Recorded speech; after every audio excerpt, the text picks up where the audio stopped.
ಆದಿತ್ಯಾದಿ ನವಗ್ರಹ ಶುಭಕರ ಮೇಷಾದಯೋರಾಶಯೋ ನಕ್ಷತ್ರಾಣಿ ಸಯೋಗ ಕಾಶ್ಚತಿತಯಾಸ್ತದ್ದೇವತಾಸ್ತದ್ಗಣ ಮಾಸಾಬ್ಧ ಋತವಸ್ತಥೈವ ದಿವಸ ಸಂಧ್ಯಾ ಸ್ತತಾರಾತ್ರಯಃ ಸರ್ವೇ ಸ್ಥಾವರ ಜಂಗಮಾಃ ಪ್ರತಿದಿನಂ ಕುರ್ವಂತು ನೋ ಮಂಗಲಂ. ಶ್ರೀ ಗುರುಭ್ಯೋ ನಮಃ.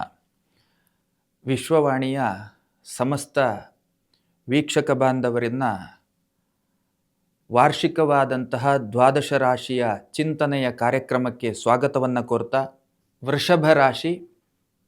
ವೃಷಭ ರಾಶಿಯವರಿಗೆ ಇಲ್ಲಿಯ ತನಕ ಜನ್ಮಗುರು ನರೋ ದುಃಖ ಅಂತ ಒಂದಷ್ಟು ದುಃಖ ಫಲಗಳು ಹೇಳುವಂಥದ್ದು ಇಲ್ಲಿಯ ತನಕ ಇತ್ತು.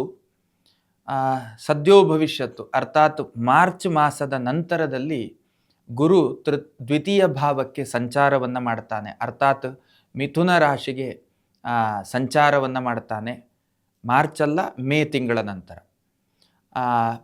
ಆ ಸಂಚಾರದಿಂದಾಗಿ ವೃಷಭ ರಾಶಿಗೆ ಒಂದಷ್ಟು ಶಕ್ತಿ ಬರುವಂತಹ ಎಲ್ಲ ಲಕ್ಷಣಗಳು ಕೂಡ ಇದ್ದಾವೆ. ಇನ್ನು ಕರ್ಮಭಾವಾಧಿಪತಿ ಲಾಭಭಾವಕ್ಕೆ ಬರುವಂತಹದ್ದು, ಕರ್ಮದಲ್ಲಿ ರಾಶ್ಯಾಧಿಪತಿ ಮತ್ತು ಷಷ್ಠಾಧಿಪತಿಯಾದಂತಹ ಗ್ರಹ ಅವನು ಕರ್ಮಭಾವದಲ್ಲಿ ಉದಯವನ್ನು ಕೊಟ್ಟಿದ್ದಾನೆ. ಇದರ ಅರ್ಥ ವೃತ್ತಿ ಕ್ಷೇತ್ರದಲ್ಲಿ ಒಂದು ಧನಾತ್ಮಕವಾದಂತಹ ಪ್ರಗತಿ ಹೇಳುವಂಥದ್ದನ್ನು ತಾವುಗಳು ಅನುಭವಿಸುವುದಕ್ಕೆ ಅವಕಾಶ ಉಂಟು. ಜೊತೆಯಲ್ಲಿ ಕಲಾತ್ಮಕವಾದಂತಹ ಪ್ರಪಂಚದಲ್ಲಿ ದುಡಿಮೆಯನ್ನು ಯಾರು ಮಾಡ್ತಾರೆ, ಕಲಾತ್ಮಕ ಪ್ರಪಂಚ, ಕಲೆಯ ಪ್ರಪಂಚ, ಅದು ಸಿನಿಮಾ ಕ್ಷೇತ್ರ ಇರಬಹುದು, ಅಥವಾ ನಾಟಕಗಳಿರಬಹುದು, ಅಥವಾ ಇನ್ನಿತರ ಕ್ರೀಡೆಯ ಕ್ಷೇತ್ರ, ಅದು ಯಾವುದೇ ಕ್ರೀಡೆಗಳಾಗಿರ್ಬೋದು. ಒಟ್ಟು ಕಲಾತ್ಮಕವಾದಂತಹ ಶುಕ್ರ ಸಂಬಂಧವಾದಂತಹ ವಿಷಯಕ್ಕೆ ಪೂರಕವಾಗುವಂತಹ ಕ್ಷೇತ್ರಗಳು ಅಂತ ಇಟ್ಕೊಳ್ಳೋಣ. ಈ ಎಲ್ಲ ಕ್ಷೇತ್ರದವರಿಗೂ ಕೂಡ ಒಂದಷ್ಟು ಧನಾತ್ಮಕವಾದಂತಹ ಪ್ರಗತಿ ಹೇಳುವಂಥದ್ದು ನಿಮ್ಮ ಪಾಲಿಗೆ ಖಂಡಿತವಾಗಲೂ ಇದ್ದೇ ಇರುತ್ತದೆ. ಹಾಗಾಗಿ ತಾವುಗಳೆಲ್ಲ ಸಂತೋಷ ಪಡಬೇಕಾದಂತಹ ವರ್ಷ ಇದು ಅಂತ ಹೇಳುವಂಥದ್ರಲ್ಲಿ ಎರಡು ಮಾತೇ ಇಲ್ಲ.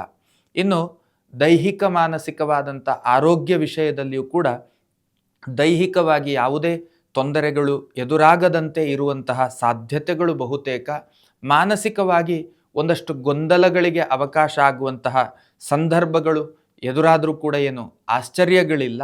ಆದರೆ ಮಾನಸಿಕವಾಗಿ ಯಾವುದೇ ಗೊಂದಲಗಳು ಬಂದರೂ ಕೂಡ ಅದಕ್ಕೊಂದು ಉತ್ತರ ಹೇಳುವಂಥದ್ದನ್ನು ಅತ್ಯಂತ ಸುಲಭದಲ್ಲಿ ಶೀಘ್ರವಾಗಿ ತಾವುಗಳು ಕಂಡುಕೊಳ್ಳುವಂತಹ ಪರಿಸ್ಥಿತಿ ನಿರ್ಮಾಣ ಆಗುತ್ತದೆ. ಆರ್ಥಿಕವಾಗಿಯೂ ಕೂಡ ಚೇತರಿಕೆಯ ದಾರಿ ಹೇಳುವಂಥದ್ದು ನಿಮ್ಮ ಪಾಲಿಗಿರ್ತದೆ. ವಿದ್ಯಾರ್ಥಿಗಳಿಗೆ ವಿದ್ಯಾರ್ಜನೆಯ ವಿಷಯದಲ್ಲಿಯೂ ಕೂಡ ಒಂದಷ್ಟು ಧನಾತ್ಮಕವಾದಂತಹ ಫಲಗಳು, ಅರ್ಥಾತ್ ಇಲ್ಲಿಯ ತನಕ ಏನೋ ವಿದ್ಯೆಯಲ್ಲಿ ಏಕಾಗ್ರತೆಯ ಕೊರತೆ ಆಗಿದೆ, ತಾನು ಅಂದುಕೊಂಡ ಹಾಗೆ ಅಧ್ಯಯನ ಮಾಡಲಿಕ್ಕೆ ಆಗುತ್ತಾ ಇಲ್ಲ, ಈ ರೀತಿಯ ಒಂದಷ್ಟು ಸಮಸ್ಯೆಗಳನ್ನು ಎದುರಿಸ್ತಾ ಇದ್ದರೆ, ಅಥವಾ ಕಾನ್ಸಂಟ್ರೇಟ್ ಮಾಡಲಿಕ್ಕೆ ಆಗದೇ ಇರುವಂತಹದ್ದು, ಒಂದು ರೀತಿಯಲ್ಲಿ ಎಲ್ಲಿಯೋ ಮೈನಸ್ ಹೇಳುವಂತಹ ಫಲಗಳಿದ್ದರೆ ಅದೆಲ್ಲವೂ ಕೂಡ ಸುಧಾರಣೆಯ ಹಂತವನ್ನು ತಲುಪುವಂತಹ ಎಲ್ಲ ಸಾಧ್ಯತೆಗಳು ಕೂಡ ಈ ವರ್ಷದಲ್ಲಿ ತಮ್ಮ ಪಾಲಿಗೆ ಇರುವಂಥದ್ದಾಗುತ್ತದೆ. ಸೊ ತಾವುಗಳು ಮಾಡಬೇಕಾದದ್ದೇನು ಕೇಳಿದರೆ, ಶುಕ್ರ ಪ್ರೀತಿಗೆ ಸಂಬಂಧಪಟ್ಟಂತಹ ಆರಾಧನೆಗಳು. ಶುಕ್ರ ಪ್ರೀತಿ ಹೇಳಿದರೆ ದೇವಿ ಪ್ರೀತ್ಯರ್ಥವಾದಂಥ ಆರಾಧನೆಗಳನ್ನು ಮಾಡುವಂಥದ್ದು. ಏನು? ದೇವಿಯ ಕ್ಷೇತ್ರದ ದರ್ಶನ ಮಾಡುವಂಥದ್ದು, ದೇವಿಗೆ ನಮಸ್ಕಾರ ಮಾಡುವಂಥದ್ದು, ಮತ್ತು ದೇವಿಗೆ ಯಥಾಶಕ್ತಿಯಾಗಿ ಸೇವೆಯನ್ನು ಕೊಡುವಂಥದ್ದು, ಲಲಿತಾ ಸಹಸ್ರನಾಮವನ್ನು ಪಠನ ಮಾಡುವಂಥದ್ದು ಇತ್ಯಾದಿ ಧಾರ್ಮಿಕವಾದಂತಹ ಚಟುವಟಿಕೆಗಳನ್ನು ದೇವಿ ಪ್ರೀತಿಗಾಗಿ ಮಾಡ್ತಾ ಬರುವಂಥದ್ದು.